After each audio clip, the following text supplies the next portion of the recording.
Bonjour, vous écoutez le téléphone biblique. Nous avons choisi de vous entretenir cette semaine du sujet de la souffrance. La souffrance est certainement la chose la plus universellement répandue. Sans exception, tout le monde souffre plus ou moins, même les gens les plus favorisés, dont le sort ne peut se comparer à celui des infortunés qu'une malchance constante accompagne. Mais il y a la manière d'accepter la souffrance. D'ailleurs, de l'attitude que nous prenons devant elle dépend sa valeur. Elle peut conduire à la révolte, au blasphème, au crime, comme elle peut engendrer les plus hautes vertus et les plus beaux sacrifices. Elle a déjà son utilité comme condition du développement et de la manifestation de la vie. Si vous touchez un morceau de fer rougi au feu, vous éprouvez une vive douleur qui vous avertit du danger encouru.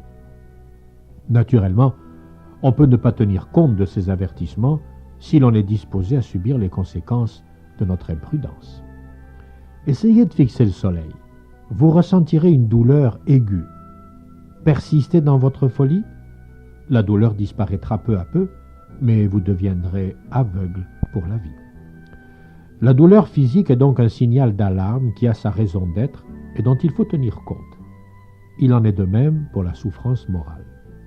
Elle n'apparaît pas toujours comme une conséquence de fautes que nous aurions commises. Elle est parfois, et souvent même, le résultat d'erreurs collectives dont nous subissons les effets en vertu de la loi de la solidarité. Ne murmurez pas contre elle, ne la maudissez pas.